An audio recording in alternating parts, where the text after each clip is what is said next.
You're listening to Let's Get It On with Big John McCarthy and Sean Wheelock. Big John McCarthy has witnessed the best that the UFC had to offer. That is it! Game, set, match! We have a new champion! Your backstage pass to the world of mixed martial arts and combat sports. Only on the Ignotainment Media Network. Let's get it on!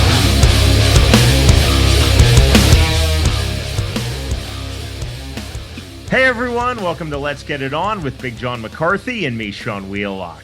Every week on this podcast, John and I give you an inside look at MMA and combat sports, always separating fact from fiction. On this week's program, we'll examine the Stipe Miocic versus Mark Hunt bout from UFC Fight Night in Adelaide, Australia, and all of the controversy that's followed.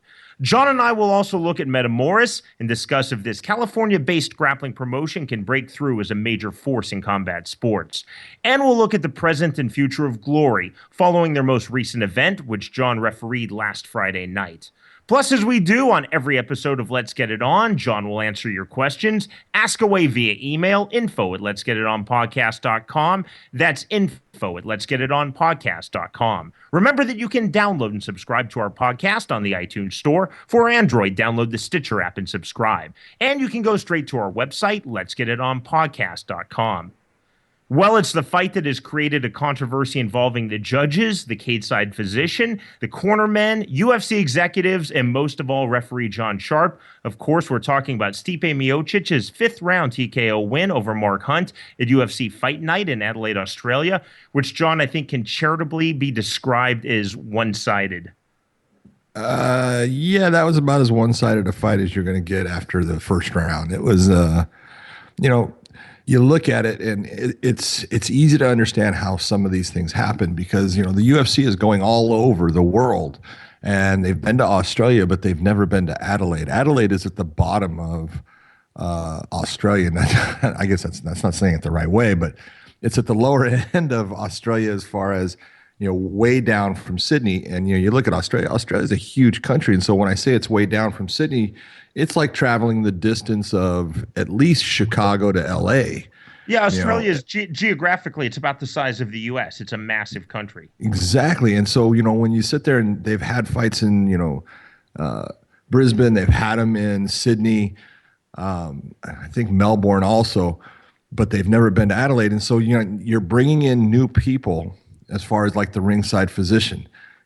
I don't know if that ringside physician has ever done MMA. I don't know if he's done boxing or what he's done in the past. I'm sure he's, a good doctor, but it's a different atmosphere. And when you have a show like the UFC coming as this huge show with all of these people watching, even if it's on Fight Pass, all of these people are watching. And so you're getting this huge influx of eyes on you. And so the things that you might have done when you were doing a small show or something like that, you can't get away with those things, because there's a lot of eyeballs on you. And when those eyeballs are on you with the UFC, there's all kinds of people making complaints about what's going on, how long a fight is, allowed to go, why didn't the doctor stop it, the judging of it, and, the 10-9 rounds. If you're looking at, we're working very hard to try to get judges to understand, why they need to give 10-8 rounds. And we're doing, really good work here in North America. Guys are getting it. They're giving out a lot of 10-8 rounds.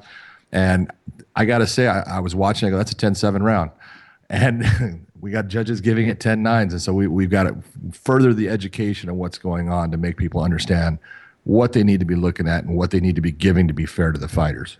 John, so let's look at those three judges' scorecards. They have been made public. So through 4 rounds, the judges had it respectively 40-36, 40-35, 40-34, obviously all for Miocic. But 40-36, so that's 4 10-9 rounds. I'm telling you, if you didn't see a 10-8 round among those first 4, you're never going to judge anything less than a 10-9. You're just simply not going to do it, because if that doesn't qualify for a 10-8, or as you said, John, maybe even a 10-7, then what would?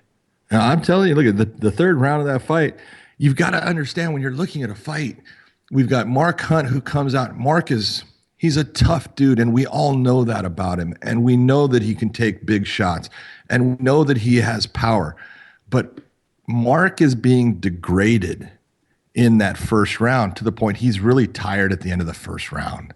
And then you can watch him in the second round and you can see how his actions are slowing down, and there's just the quickness of what he does is gone. And then by the third round, when Stipe takes him down, and Mark has zero offensive output throughout that entire round.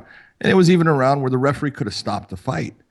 And you look and you go, I have one fighter with zero offensive output. All he is doing is surviving. He's defending everything that's occurring to him, but there's zero offense. He's not doing anything to try to damage Stipe. He's not trying to do anything to, put on a submission. He's not doing anything to get himself out of the position. He's surviving. And as a judge, how do you give a fighter 9 points for doing zero offensive output for 5 minutes? You can't do that. And then on top of it, look at the beating that he took. We changed the unified rules as far as criteria for judges, because it used to be a 10-8 round was an overwhelming.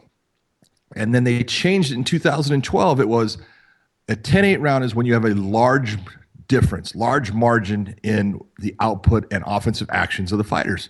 Well, if that's not large, I don't know what the hell is. I mean, you've got to understand what you're doing. You got to understand what our criteria is. You got to understand what the fighters are doing. And if you can't figure out that having zero offense during 5 minutes of fighting doesn't get you 9 points. So, John, that's a look at the judges. And I'll stop for a moment and say this is the type of program where we don't pick on anybody. We don't do snark. We're not in it for that. Our tagline is we separate fact from fiction, and we really strive to do that. So as we talk about referee John Sharp, everyone please keep that in mind. We're not picking on John Sharp. He might be listening to this podcast. A lot of referees do. But clearly he found himself in a situation where he definitely should have stopped the fight. Yeah. And you look at it and it's such a hard place, because I honestly think that was John's first main event for the UFC. And obviously there's pressure that comes with these things, and people don't understand the pressures that come with them, especially if you're on the outside and you haven't done it. John is wanting to do the very best job possible. He's wanting to give the fans a good fight. He's wanting the fighters to have a fair chance at competing in that fight and, doing everything that they can do. And I think he went into it looking at Mark Hunt as this guy that takes a lot of abuse. He's got a big chin. There's a big difference between taking a good shot and being able to fight your way out of someone who is dominating position and just continuously hitting you and doing things that you can't stop. And I'm gonna basically say it. This is as close to a main event type fight that was dominated by one fighter. It was similar to Cyborg versus Finney, which we use all the time to show this is a 10-7 round. And you look at what happened with the fight. I think John got to the point he was not wanting to take away a native guy's New Zealand, Australian guy's chance during a fight, and we don't look at things that way. All we do is go off of what the fighters are doing. And when a fighter is not fighting back, when they are just surviving and then they just start taking blows, and all they're doing when they're taking blows is curling up in a ball basically and trying to put their hands in a place to kind of protect their face from what is coming at them, even though sometimes the shots aren't that hard. There comes a point where we talk to the fighters in the back and we tell them when we're going to stop a fight. And one of the points that we bring up is if you get into a position where you are accepting damage and I tell you to move, and you could hear John at times telling him fight back, and you could see Mark trying to at times throw his arm out. But when I tell you I want you to move or fight back, I need you to try to either change the position so your opponent can't continue with what they are doing. Try to take away what they are attacking you with. I don't care if you're successful. I care that you're trying. But if you don't try, or you can't because you're stuck in a position that you can't get yourself out of and you're just accepting damage, the fight is going to come to an end. And there comes that point where, I think everyone is looking at that fight and saying it needs to come to an end. Sometimes, we do things trying to, do the right things, and we end up doing harm to the sport based upon trying to do the right thing. And you're always going to get people out there saying that, you know what? Oh, no, it was a great stop. You should have let it go. This is not a fight to the death. And God dang it, it's a sport. And there comes a point where it's no longer a sporting competition. When a guy is getting dominated the way that Mark was getting dominated, that ends the sporting competition, and that's why we end the fight. John, you and I can both feel the pressure that John Sharp must have been under. This is the main event. Mark Hunt, not I think just I in felt MMA, it a couple times. but in combat sports, Mark Hunt is huge in the Pacific Islands. They're in Adelaide, Australia. It's the UFC. And look, I don't know John Sharp, but having refereed, albeit boxing and Muay Thai at a much lower level, but still, I felt the pressure of the hometown guy. John, you're the most prolific referee in the history of MMA. You're the dean of MMA referees. You felt this countless times. People have paid to see Mark Hunt. Mark Hunt is a hero. They're going to flip out if I stop it early, and then Hunt jumps up in protest. Somewhere that's got to be playing in the back of John Sharp's mind. Yeah, I'm sure, it was to a point. And, I know John. I've met John. And he's a good guy. This is not a guy that, just simply decided to be a referee. He was taught by Steve Percival, who was taught by me. So I guess there's some type of lineage going down there some way, even though I've never taught John. Steve Percival is the guy that's really instructed him on, refereeing, and Steve came, through me, and I taught Steve. But there comes a point where, we've got to use common sense. Common sense is everything. And you've got to be in that position. And I know that John has been in positions where he's been in, a lot of jiu-jitsu competitions. He grapples all the time.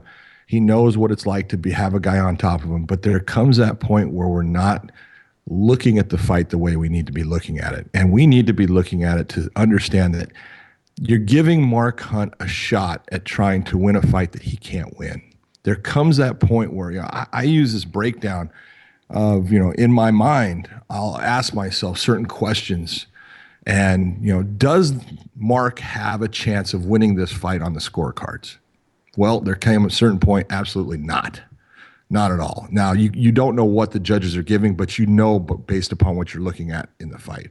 So he doesn't have that. Does he have a puncher's chance? Well, a lot of people are going to tell you that he's got a puncher's chance. And I'm going to tell you, no, there comes a point where even Mark Hunt doesn't have it because he's exhausted and he has been degraded by the damage that Stipe Miocic has done to him during that competition. So he ends up not even having a puncher's chance. What's best for the sport? You got to ask yourself that. What is best for MMA right now? Is it best that I let this guy lay on the ground and get beat on without him really having any answer for it? Is that best for the sport? What's best for the fans? You know what?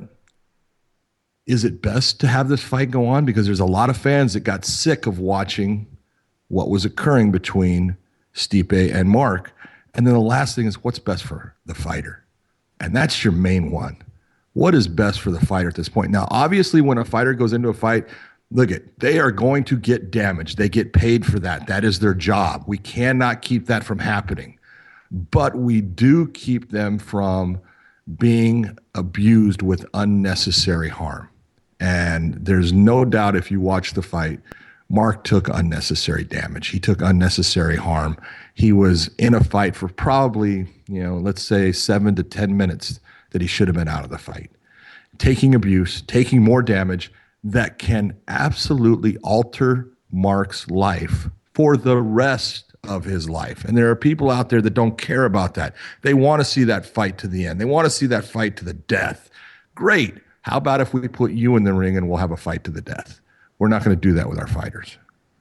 John, the referee is neutral, obviously, but there are advocates at the fight for Mark Hunt. It's his corner. What's their culpability as you see it? Their culpability is huge, but they do agree. Exactly what corners do. They sit there and they don't want to throw the towel in because they know my guy's going to get mad if I throw the towel in. No, your guy's not. He's going to end up in the end saying thank you. Because you know what? Mark is a warrior, and when he's in there, he's going to try. But there comes that point, there's just nothing there. And you as the corner have got to realize it. There are really great corners out there that, they're going to throw the towel. I always point to John Hackelman, who was, Chuck Liddell's trainer. John threw the towel on Chuck multiple times. And you know what? That's because he cared about his guy, and he realized my guy's not going to win this. My guy's done, and let me get him out of there before he gets damaged further. That's what a true trainer does. But we get trainers all the time. They're never going to throw the towel. They're going to leave that on the referee, and that way they can sit there and go, "Oh, no, you shouldn't have stopped it." Yeah, right, whatever. They have their job to do. The referee's got, their job. But a trainer, a good trainer, takes care of his people. And, what we saw with the people that were in Mark Hunt's corner is they're doing the norm. They're not caring about their fighter. They're sitting there letting someone else take care of them when they should take care of them. Last year, of course, in Bellator, our good friend Rob Hines refereed this bout. It was Douglas Lima versus Rick Hahn, and Hahn's corner threw in the towel. There wasn't that fight-ending sequence that Hines could step in. It was the attrition mainly. John, you remember the fight, those brutal leg kicks of Douglas Lima. They threw in the towel, and that's a corner that really cares about Rick Hahn, and also is a little bit of a backstory. Hahn had a wedding coming up, and I know somewhere they were thinking, Rick Hahn is a judo Olympian. He's been great in MMA. He probably doesn't want to get married to his then fiancee, Jackie, coming down on crutches or coming down the aisle in a wheelchair. He was not going to win that fight. Maybe he beats Douglas Lima on another night. He was not going to win that fight. They did the smart thing there. And that's what I was thinking about when I was watching this Miocic versus Hunt bout. Where's the advocacy for Hunt? It's a great corner, and you can't second guess, and I'm not second guessing. But ultimately, I think fighters have to look to their own corner people as kind of the last line of defense. Because, look, Mark Hunt is not going to tap the strikes. No, he never has. It's not going to happen. That's not who he is. He's going to sit there, and he's going to go to the very point where you tell him, okay, no more. And that's fine. He can do that. But we should have people there to take care of him. And there should be that progression of people being the corners, being the referee, being the ringside physician. Your job is to look at that guy and say, does this guy have a competitive chance in this fight? And there came a point where, no, he doesn't. It's gone. He's taken too much, and it's time to get him out, let him go home, let him heal up, and maybe come back and do it again. But we don't want to allow someone to take so much damage that they leave the ring a lesser person than what came in. John, you clearly would have stopped this fight. I think there's no doubt in the third round. Yep. But have you had situations? No, and I think that's absolutely the right answer, and I agree with you fully. Have you had situations though where you didn't see that fight-ending sequence in between rounds? You've gone to the corner and said you need to think about getting your guy out of here. That happens in boxing a lot. Oh no, look at there's all kinds of things that we do, and the average fan doesn't even understand them. But we do things at times to set up the stoppage of a fight. Ringside physicians, good ones, know it. They understand it. I'll bring a ringside physician in to have a fighter looked at, even though I know the ringside physician's not going to stop the fight. But I'm bringing him in to start setting up. This guy's getting beat. I go to my ringside physicians after every round and talk to them and point out who I have a concern with, why I have a concern with them, and let them know what I'm looking at. And I want to know if they see something that they think I should be looking at. All of this is done to help with the safety of the fighters because we are in a different type of sport. Our sport is two people beating the hell out of each other, be it in boxing, kickboxing, or MMA. It takes, a lot to manage what is going on. And so you need to do the things that, are there to protect people. And you're always wanting to protect them, but sometimes you can't. Sometimes you've got to just let them go and you got to let them do their thing. And there's ways sometimes that we can get guys out of fights, and sometimes there's ways that we can't. When you look at what Rob Hines had with, Lima and, oh my God, my brain just went down looking at it. Rick Hahn. You look at that. He's still an active participant in the competition. He's still going after Doug. He's trying to throw good combinations. He's trying to do things. He's just becoming degraded. But there's nothing there for Rob to be able to look at and say, I need to stop this fight. Because, again, Rick is still an active participant. He's still offensive in the fight. And then there's fights, that you have that are completely different than that. You have fights where you have a guy who's getting beat and he's still trying, but he's taking so much damage that I can't get him out with the normal ways. And so sometimes I'm going to use the ringside physician to get him out of the fight. And that ringside physician is smart enough to get him out of the fight. Sometimes we have little signals that we'll do. And you know what? We get him out of the fight because it's what's best for the fighter. And then there's times you have fights like, Mark Hunt against, Stipe. And this is the easy one. You're supposed to take care of that fighter. You're supposed to manage what's going on. And when it gets to a point where that fighter is not competitive, he's not offensive, there is no competition left in that contest, it's time to get him out of the fight.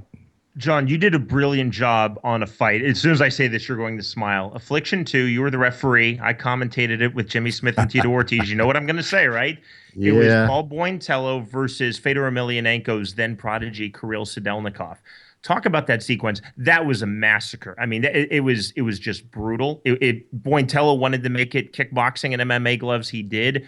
And Sedelnikov had zero answers, but yet there was never that fight-ending sequence. It was like Bointello was chopping down a tree and taking his time.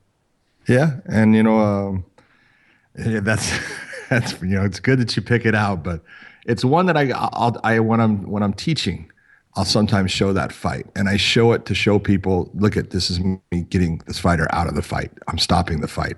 Everyone thinks the ringside physician stopped the fight. That's great. I don't care. I'm the one that stopped it, and I'll show them how I stopped it, and I'll show them what I did.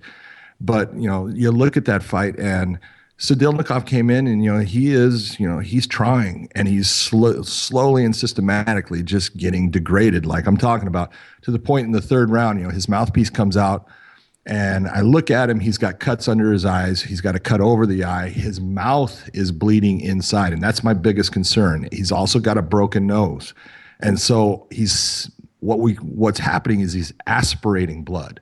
He's not swallowing blood. And people worry about, how much blood someone swallows. Oh, he's swallowing his own blood. Doesn't matter. He could sit there and swallow all the blood in the world. He's just going to throw it up. The problem is when he's aspirating blood, the blood is being sucked into his lungs, and as it's being aspirated in these little tiny droplets, as the oxygen's going down, it's closing off his lungs' ability to actually dissipate that oxygen and put it throughout his body. So he's starting to drown. And, the fan doesn't see it, but a referee that understands what's going on does. And what happened with Kirill is he kept on getting beat to that point where it got to the point he ends up, getting his mouthpiece knocked out a second time.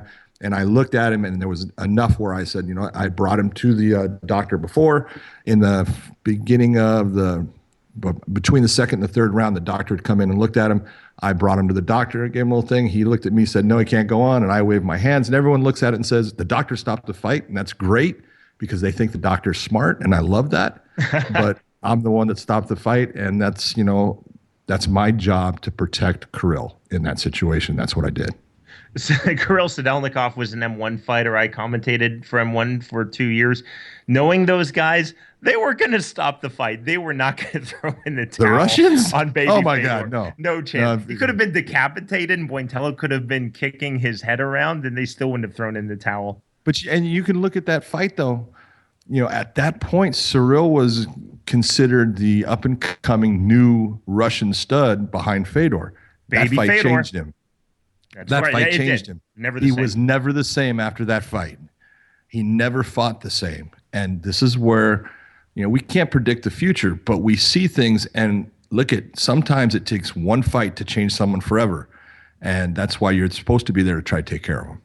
One final controversy was Stipe Miocic versus Mark Hunt. And it's a small controversy, but it's a controversy nonetheless. So let's look at the role of UFC executives. All right, UFC President Dana White tweeted during the fight to his 3.13 million followers, quote, now it needs to be stopped. At the post-fight press conference, Tom Wright, who's the UFC's managing director for operations in Canada, New Zealand, and Australia, told the assembled media, quote, they probably could have stopped it sooner. Now, these aren't incendiary comments, but John, do you think they're appropriate?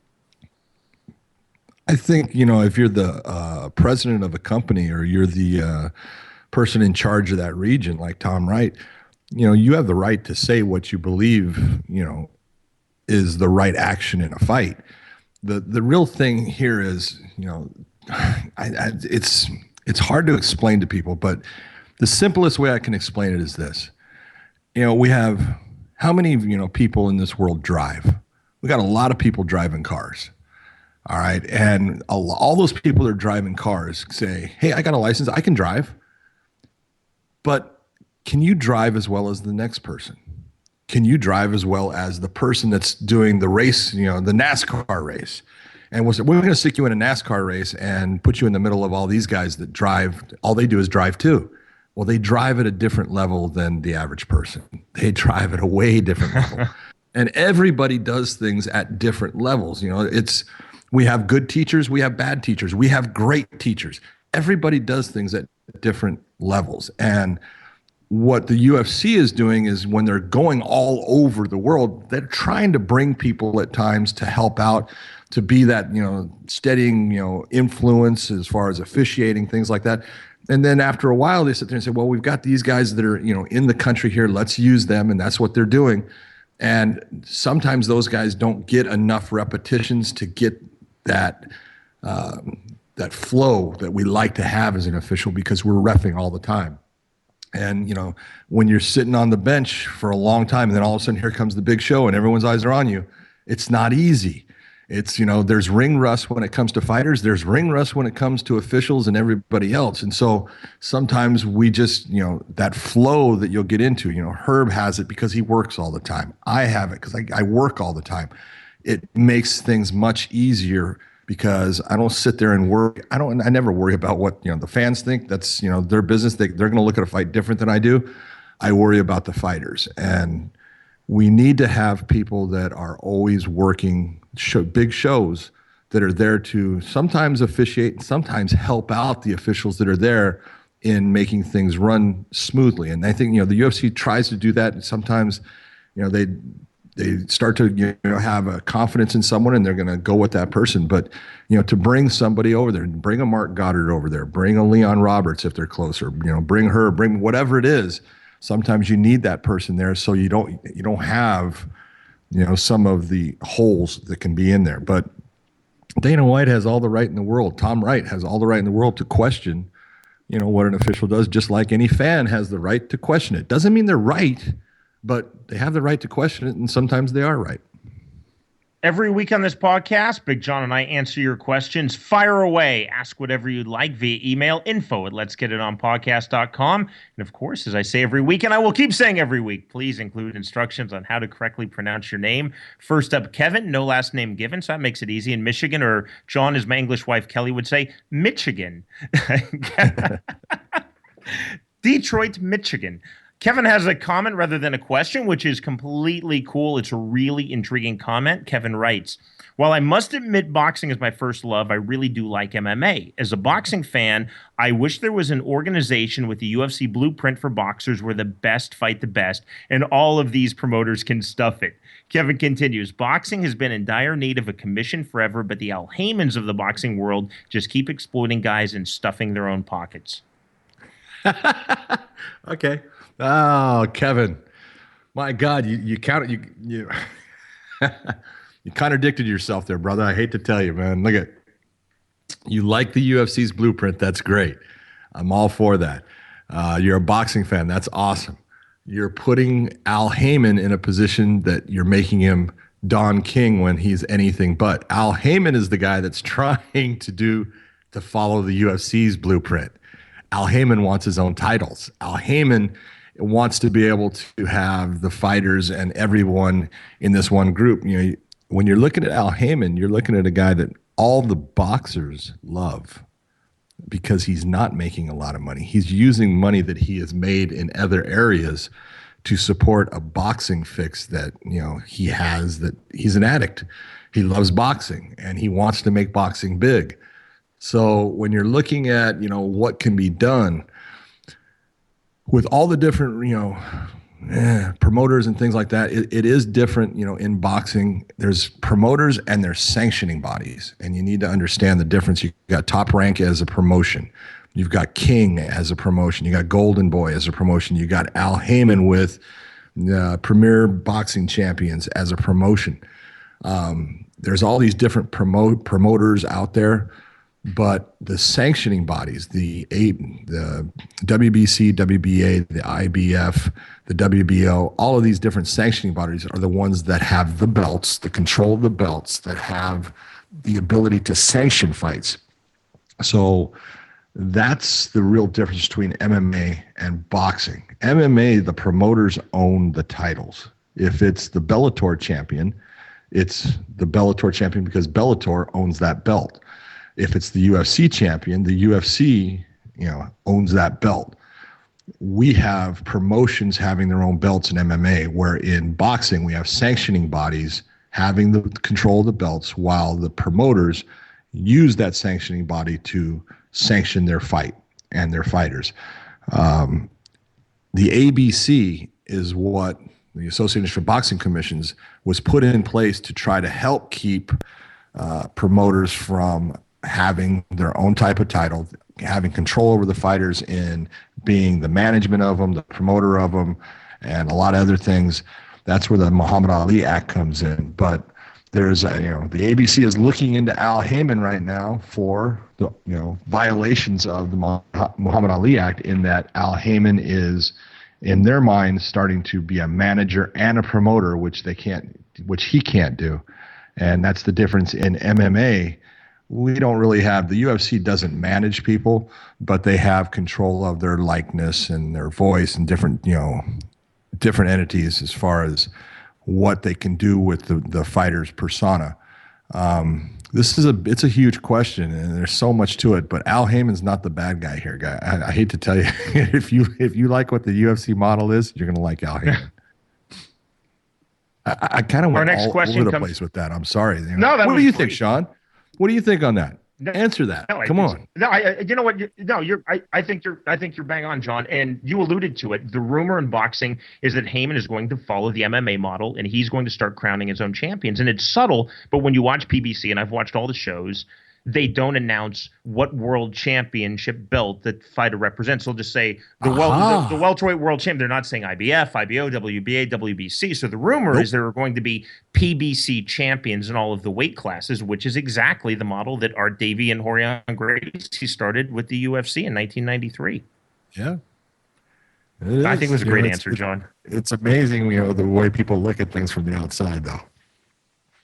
Well, because boxing and MMA are oftentimes thrown together, but the business models, the functionality of both sports are completely different. Because just like there's no UFC, Bellator, One Championship, World Series of Fighting model in boxing, there's not an IBF, WBO, WBA, WBC model in MMA. Entirely different. Yeah, exactly. And it's to say which one's best, that's just individual personalities of what people like and stuff. But it's the real question is, if you look at the question of, oh God, this can go so deep. You can get into people want fighter unions and things like that, and that's a possibility. It may come sometime, But then how are these organizations going to deal with it? I think Scott Coker, president of Bellator, I think he would do a good job dealing with it, because I think he kind of already did long ago with Strikeforce. He put in a pay structure where he could prove that the promotion was making this while the fighters were making this percentage, and it was very similar to what a union would want. The UFC is not going to sit there; they're a private company. They're not going to want to let anyone have any say of anything with that. And there's so many angles to go at of what's right for fighters, what's wrong for the sport, what's good for the sport. I think Al Heyman overall for boxing, he's good for the sport. The fighters love him, and that's a big key. When the fighters are very happy with somebody, it's telling you that they're making money. So that's what they want. Our next question comes from David Bixenspan, who hosts his own podcast, which is outstanding, which I had the pleasure of being a guest on recently. It's called The Bix Show, and it focuses on pro wrestling and MMA. You can listen at davidbix.com. There's your plug, David. Now here's your question. Why haven't any promotions, and he didn't even ask me for that. I just, we look out for our listeners. You're such a nice guy. Why haven't any promotions or commissions pushed for or adopted the style of glove used by Pride? Pointed fingers were discouraged, not just by the shape of the glove, but also by the placement of the padding relative to the fingers. Being that Pride never really had an eye poke problem like we see now in MMA, it makes me wonder how much the gloves were a factor.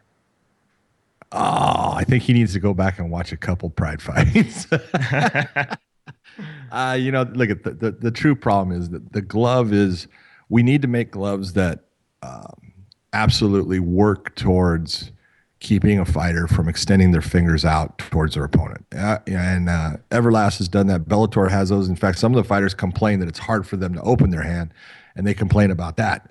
And so we need to work, towards always improving the equipment that we have for the fighters to make it safer, to make it better, to make it so we don't have those eye pokes. But we had eye pokes in Pride. There were eye pokes. The gloves that they used, in some ways, I like the gloves that Pride used to use. There's some things that I didn't like about them. The laces could be a problem. They can cut people, and people don't look at it. In boxing, you're not allowed to what we call cuff someone or lace them, because the laces can actually cause a cut, and that could happen with the Pride glove. So that was one problem with the glove, even though it really didn't seem to come up in the fights. But the glove that was used by Pride is a good glove. And, I would have no problem using it. It wasn't, made specifically almost like the new Everlast glove is, in trying to point fingers down. It would just had the padding came way down on the fingers, much more than what you're seeing in gloves out of, especially the UFC, which basically end at that first knuckle. That's the real difference. The Pride gloves came down, but we're gonna have to always work at trying to do things. And part of it is we're talking about putting gloves that the fingers can't be splayed apart; they actually stay together. And to sit there, does it alter the abilities of the fighter? It could, but not that much. And it's what's the best for the sport? Is it best, to keep the fighter from being able to splay their hands and try to cut down on eye pokes, or is it better to let them splay their fingers and stick with what we've had? Well, we've had a lot of problems, and we're always going to have problems because of the nature of the fighting that we have, the type of glove that we need to have with the open fingers. Those fingers are always going to be a problem. We're always going to get eye pokes no matter what glove we use, but we always need to be working towards trying to get to the best solution we can for the fighters and the fans. Remember, email us your questions and your comments, info@letsgetitonpodcast.com. Still to come on this week's episode of Let's Get It On, John and I will take an in-depth look at the grappling promotion Metamoris and the kickboxing promotion Glory, both of which held events this past weekend in California, and both of which are facing legitimate questions as they move forward. With Big John McCarthy, I'm Sean Wheelock, and you are listening to Let's Get It On.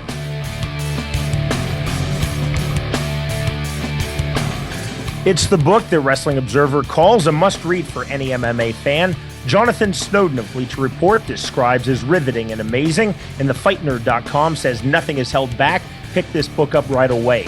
Is This Legal? The inside story of the first UFC from the man who created it, written by UFC founder Art Davie and me, Sean Wheelock, with the foreword by John McCarthy, is now available to listeners of this podcast at the special price of $12.48. That's far less than you'll pay for the book on Amazon and half price of what you'll pay in store at Barnes & Noble. Buy it directly from the publisher now online at ascendbooks.com and enter the promo code LEGAL50. That's ASCEND books.com, promo code LEGAL50. Learn the true story of how the UFC came into existence in the book that Randy Couture describes as honest, shocking, and enthralling, and that has a rating of 4.9 out of 5 stars from Amazon Reader Reviews. Is This Legal? The inside story of the first UFC from the man who created it, by UFC founder Art Davie and me, Sean Wheelock, with the foreword by Big John McCarthy. Available now online at ascendbooks.com for just $12.48 when you use the promo code LEGAL50.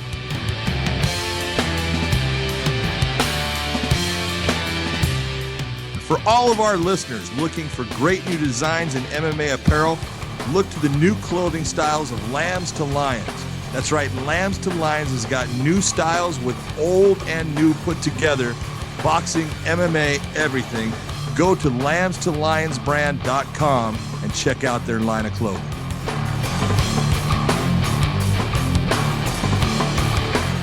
Hey, this is Sean Wheelock. And this is Big John McCarthy. If you're a fan of our show, then you're going to love the rest of the Ignotainment podcast lineup. Like the Ocho Man behind the 8 Ball and the Whiskey Philosopher with Jeff Cooper. You can find these great podcasts and more at ignotainment.com. Thanks again and enjoy the rest of the program. Let's get it on!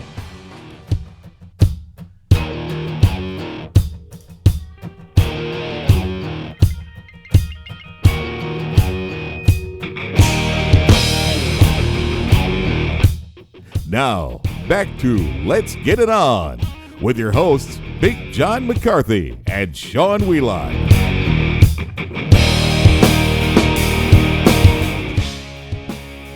Last Saturday, the grappling promotion Metamoris held its sixth event, which featured Josh Barnett's submission win by toe hold versus Hyron Gracie in the main event. Metamoris is definitely gaining traction, having already featured bouts with major stars from both MMA and Brazilian Jiu-Jitsu, such as Royler Gracie, Chael Sonnen, Kazushi Sakuraba, Eddie Bravo, Shinya Aoki, and Babalu Sabral, just to name a few. But the promotion closed its most recent event to the public and media, and the only way to watch was on internet pay-per-view. John, it's a really interesting and intriguing business model.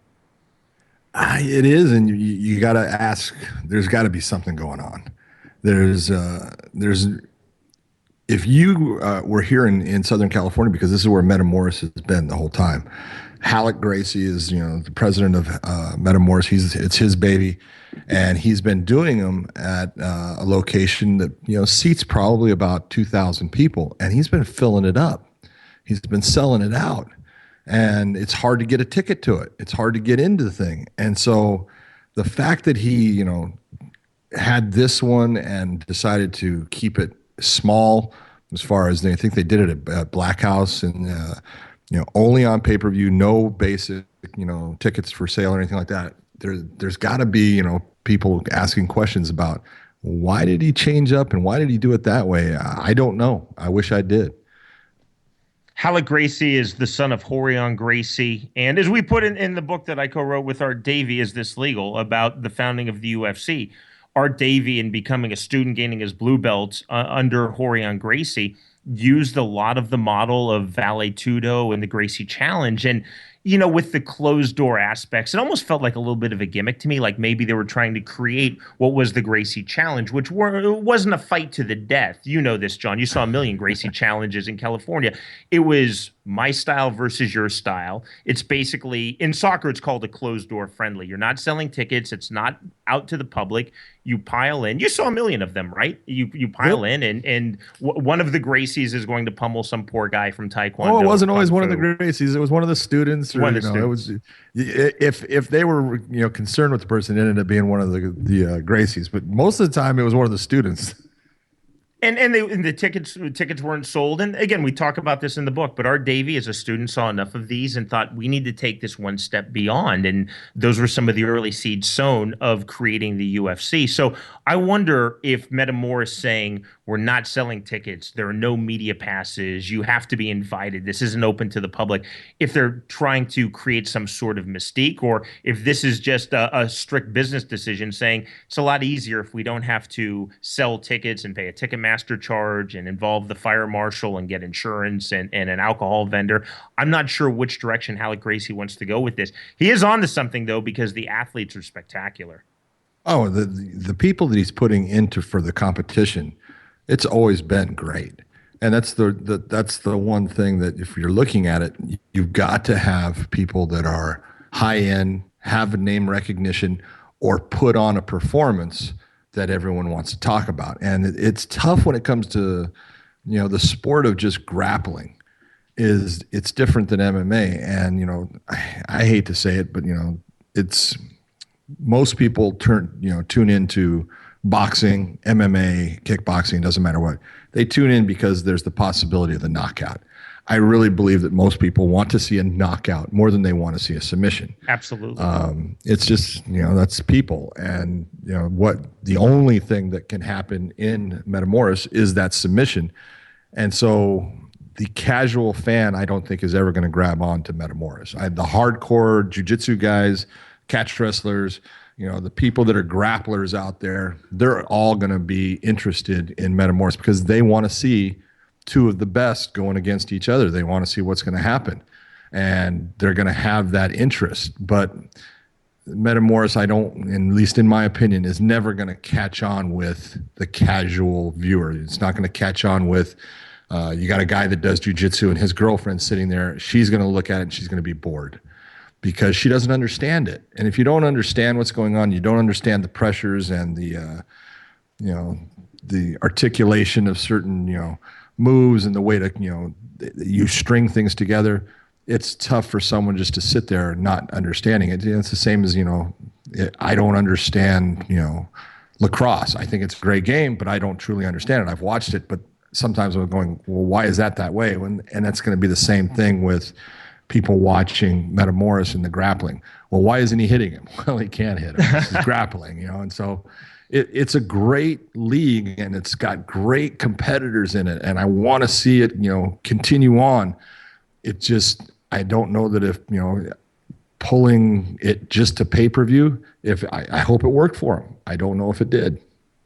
Let's see what all of you think listening to our podcast. Of course, every week on Let's Get It On, we bring you our poll question. You can cast your vote on our website, letsgetitonpodcast.com. Do you feel that Metamoris can become a major promotion in combat sports? Vote yes or no at letsgetitonpodcast.com. John, to me, Metamoris is for guys like you and me. I just don't know how many grappling nerds there are out there. Even with people who love MMA, how many people really love grappling? When I was watching the fights, it's like, oh, fantastic, he reestablished half guard. I don't hear a lot of cheers in arenas when somebody repositions the find half guard. People get excited on full mount because they know that punches and elbows are going to be coming from the top position fighter, not because it's necessarily a pass. Exactly. It's the hard part about grappling. And if you're not someone that is, into it and proficient at it and able to see all the different things that are occurring, it's going to have a smaller grasp of the general public. Most of the general public is not going to buy into it at all. It's going to be the hardcore guys. And, you look at their match with, Josh Barnett. He was supposed to go against Cyborg. Cyborg is a phenomenal grappler and he had to pull out. And so they, Halleck gets his older brother, Huron, to come in. And, Huron, he did some things in that match that I was impressed with. And there was some things that he did that, I saw that I heard people complaining about the tap to the toe hold. And I'm like. Because he's smiling when he taps. It's because he got caught. Right. And what do you want? Do you want him to let Josh crank his foot around to the point where he now is damaged and he has to, try to rehab this thing just so it'll make you happy? It's like, if you saw what happened when, Halleck ends up putting Josh in a reverse guard, and then Josh, as he steps up with it, laces that reverse guard back onto Huron. And as he goes for that toe hold, he collapses, and take a look at Josh's legs. I think they're strong. Okay. They're frickin' tree trunks. Okay. Crazy. And he clamps down onto Huron's legs. So there's no movement at all of his ability to move a knee, to try to push off, to try to take his other foot and push his hands away. And that toe hold is put on and boom, he taps right away. And I look at it and I go, hey, that was awesome. It's checkmate. He got caught. And I hear people complaining about, oh, he didn't even try to fight out. It's like, are you nuts? This is what makes, grappling what it is all it takes is that one little thing where if you look at everything that happened, the clamping of his legs was a big part of it. And when he had a hold of that foot, hey, all that's going to happen is Josh, the big, strong boy, and he's going to take that foot and he's going to twist it in a direction that it does not belong. And Huron's going to end up getting hurt. So he taps. I thought it was a great match. I thought, Josh showed his absolute control and positioning, using his advantages of weight, understanding balance throughout a lot of it. I thought Huron did a good job of trying to attack him in certain ways, trying to relax and, keep himself in a position where he wasn't in danger. It was a good match. It was much better than if you looked at the Chael Sonnen versus Babalu. I thought that one was not what I thought it was going to be. I actually thought that was going to be a much better match. All 6 events, as you mentioned, John, of Metamoris have taken place in California. Now, we need to note that the California State Athletic Commission does not regulate grappling, so the participants in Metamoris aren't subject to licensing, drug testing, or medical testing, and they aren't prohibited by suspended licenses when they're pro MMA fighters. That means that essentially any sort of fight can be made because there's no oversight committee. So you can do whatever you want. You could do Keith Hackney versus Emmanuel Yarborough again if you want. You could do Randy Couture versus Fedor Emelianenko. If they can sign the contracts, no one's going to say this fighter's too old, this fighter's suspended, this fighter has an elevated level of testosterone, this fighter has a heart condition. They can do whatever they want because there's no oversight. Well, there is no oversight. It's grappling. The California State Athletic Commission covers combative sports, and what it considers combative is the use of strikes. You put striking into it, all of a sudden the state of California says, oh, we need to have a purview over that. We need to be regulating that type of competition. But, here in California, look, California has got, way too many jiu-jitsu students. I shouldn't say that, We've got a ton of jiu-jitsu schools. We got a ton of jiu-jitsu practitioners. We've got wrestlers. We've got all these people that are doing grappling events. We probably have, well into the 250 grappling competitions a year here in California. John, I'll just interrupt for a second and say in my home state of Kansas, which the Kansas State Athletic Commission does regulate grappling, I would say there are maybe 5, 6 at the most a year.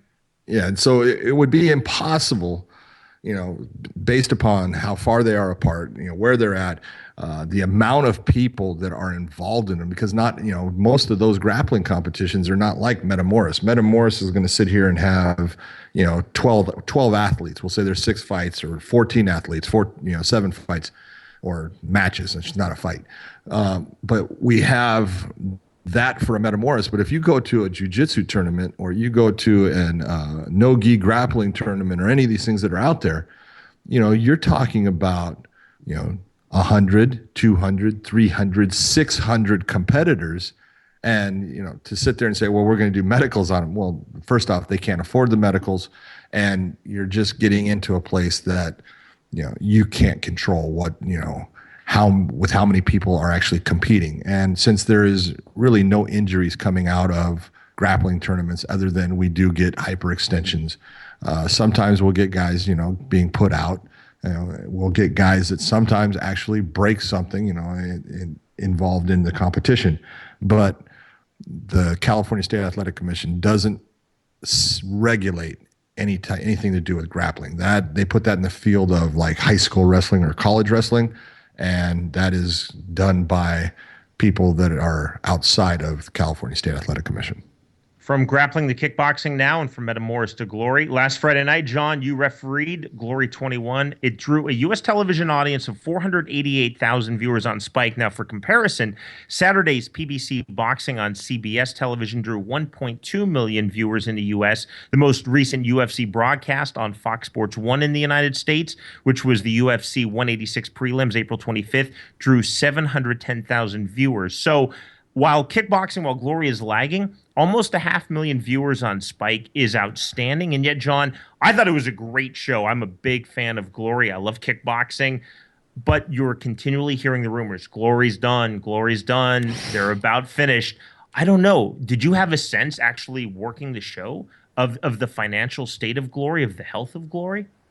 I don't have an idea of the financial state of Glory. And it's if it goes away, it's a tragedy because it is absolutely an incredible fighting promotion. The way they go about doing their fights, they have certain rules that are a little bit, strange, and the fans don't understand them because the fighters don't understand them. Let's be honest. That's true. Fighters have no idea.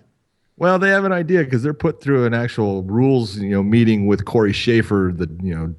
After the weigh-ins, he goes over everything, what you're allowed to do, what you're not allowed to do, time limits on things, what is expected of you, all these things. Clinching in Glory is absolutely illegal. The only way you can clinch is you can grab a hold to throw a knee immediately. And now the referee is going to come in as the clinch starts. He's going to start moving himself towards that clinch to break it, unless the knee that is thrown is damaging, and then he can allow that to go on for up to 5 seconds, but it's got to be damaging. If it's not damaging and it just hits, we'll say, the outside of the leg and there's no reaction from the fighter, you're supposed to break it. And so some of these guys are coming out of Muay Thai and stuff where they can actually take and move these guys and sit there and clinch for a while. And so, it takes a little bit of an elements of some of their games away from them, but it's if you look at the actual fights and what they've done, the rule set is showing that it makes for absolutely entertaining fights. These guys have been going after it. There's great fighting going on. It's a great show. I hope, it continues on. I would love to see, Glory continue, because the fighters, kickboxing has gotten a reputation from the past that's kind of followed it, that it's boring fighting. A lot of people didn't like it. And Glory is proving absolutely that is not true. There's huge knockouts. There's incredible athletes that are going after great techniques. We had a guy jumping off of the ring post to throw kicks, a la Anthony Pettis, from his fight with Benson Henderson. He did it multiple times in that Glory show and stuff. And there's just great athleticism going on to it. Hopefully the show continues on, because the fights are entertaining. I did the heavyweight tournament final between Chai Lewis Perry and Xavier Vignes. And I mean, we're talking about two huge guys. The best part is, I think Chai is 6'9" and lists himself at 6'9". Xavier lists himself at 6'8", but he's about 3 inches taller than Chai. So I got two giants in there, and they just decided to swing for the fences, and they beat the piss out of each other. And what a great, entertaining fight, for, almost 2 rounds. They just went after it, and that's what fans want to see, and that's what they get from Glory. I am a big fan of Glory. I watch all the Glory broadcasts on Spike. I will tell you, though, John, I would like to see them open up a bit more with the Muay Thai rules, maybe what Lion Fights is doing. Do you get a sense, and Corey Schaefer, who's also the rules director for Bellator, a mutual good friend, one of the best guys in combat sports, do you get a sense from Corey or from anyone in Glory why they're maybe not allowing more Muay Thai rules? It's almost more in the K1 mode? It's more of the K1 mode, and I think Core Hemmers is the matchmaker, and he's has some say in it. I think they want to have, when you get into the clinch and you get into knees coming up and stuff, you can have, honestly, only bad things for the most part are going to happen for you as the promotion. Is you're going to have your fight stop because you get a low blow, you get a blow to the groin, you have people clinching up, and then people are not happy with the clinch. And so I think they were trying to separate it as much as they could from MMA, in that, we're about distance and striking. And MMA allows the clinch, but we're not going to allow the clinch. And I think that was just their whole setup of, let's make this as true to striking as we can be. And that was their, design, was to get rid of the clinch. And, so far, I can tell you, I've done 2 Glory shows, and both of them, man, all of the fights, guys put on great performances, and they're exciting to watch. It's a fun show to be at, and they do it. The actual production of the show is really high end. It's a great show to be at, and it's a great show to watch. John, there's so much of a renewed emphasis on boxing, not just with the Mayweather versus Pacquiao fight, but before that with Al Heyman and PBC. Do you think that all of that emphasis, once again, on boxing, do you think that actually helps or actually hurts kickboxing? I'm not sure if it helps or hurts it. I think everyone puts kickboxing off to the side like it's the redheaded stepchild. It seems like it's, at least from a U.S.-Canadian perspective, it seems like it's always been that way, going back to when they wore the long silky pants in the 1970s. Exactly, yeah, from the old PKAs. And it's... I think some of what happened back in those days has really tainted what's they're trying to do now, because people are still associating with that in the past.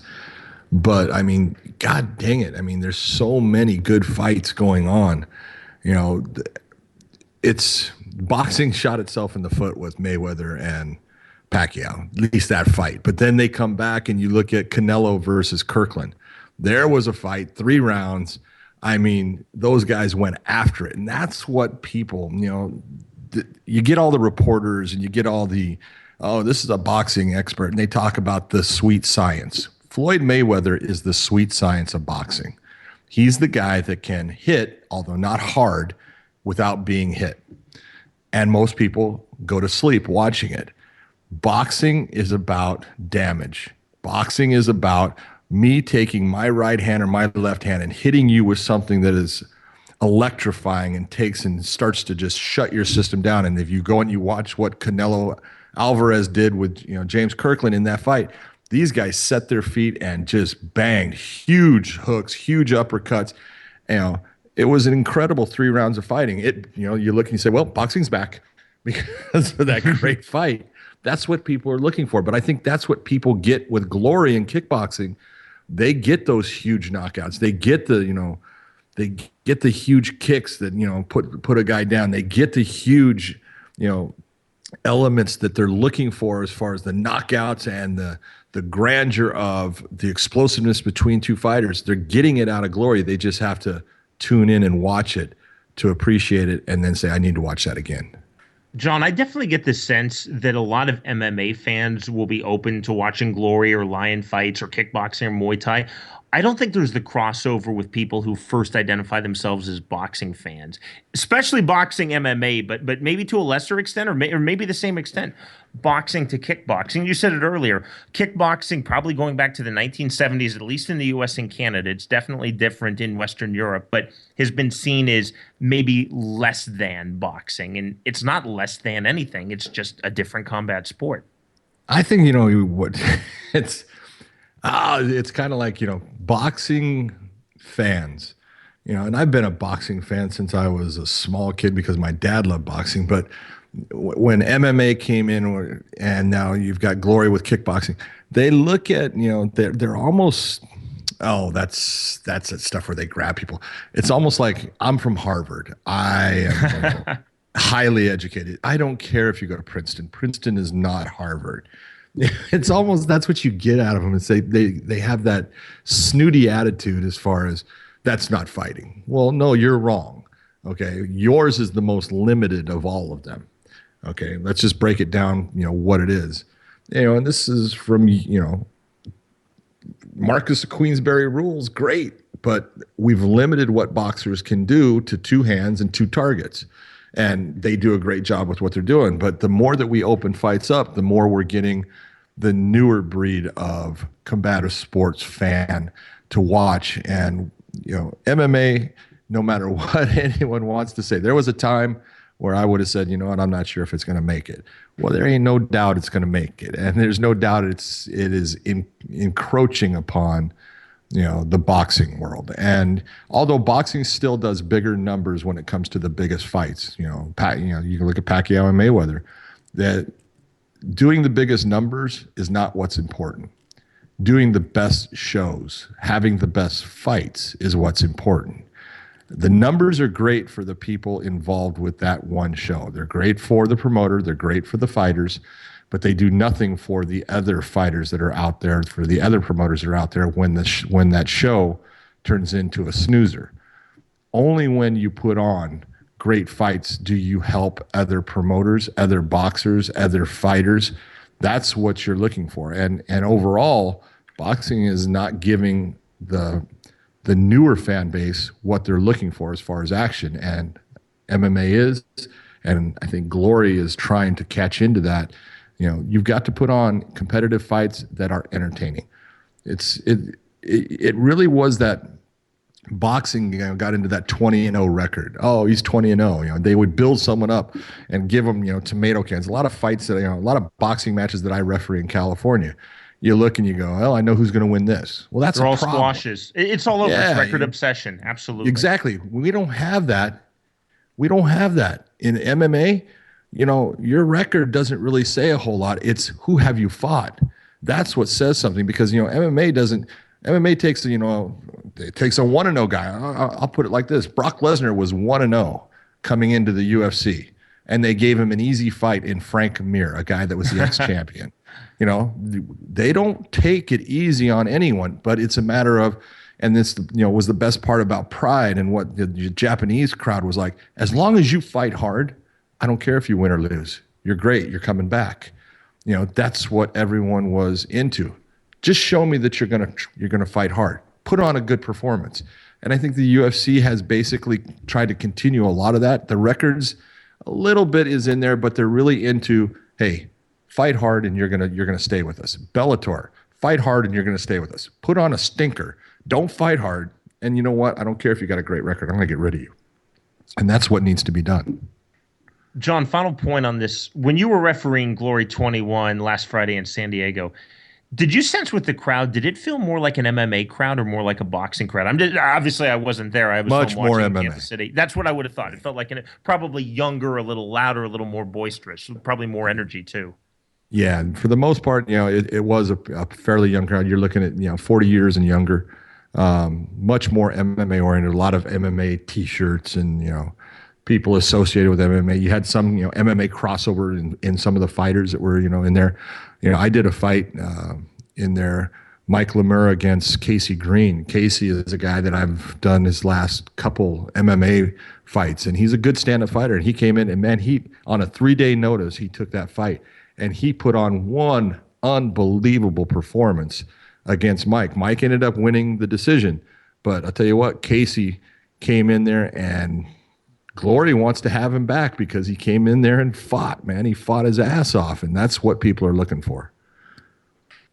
We're back with you next week for a new episode of Let's Get It On, first available on Friday. Download and subscribe to our podcast on the iTunes Store. For Android, download the Stitcher app and subscribe. And you can go straight to our website, letsgetitonpodcast.com.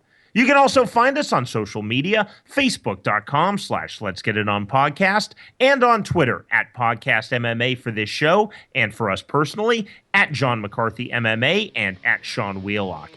To ask us a question, make a comment, or inquire about becoming a sponsor of Let's Get It On, email us at info@letsgetitonpodcast.com. Once again, that is info@letsgetitonpodcast.com. For John McCarthy, our producer Chris Lakin, and our entire crew, I'm Sean Wheelock. Thanks for listening, everyone. This has been a presentation of Ignotainment Media Network, online at ignotainment.com.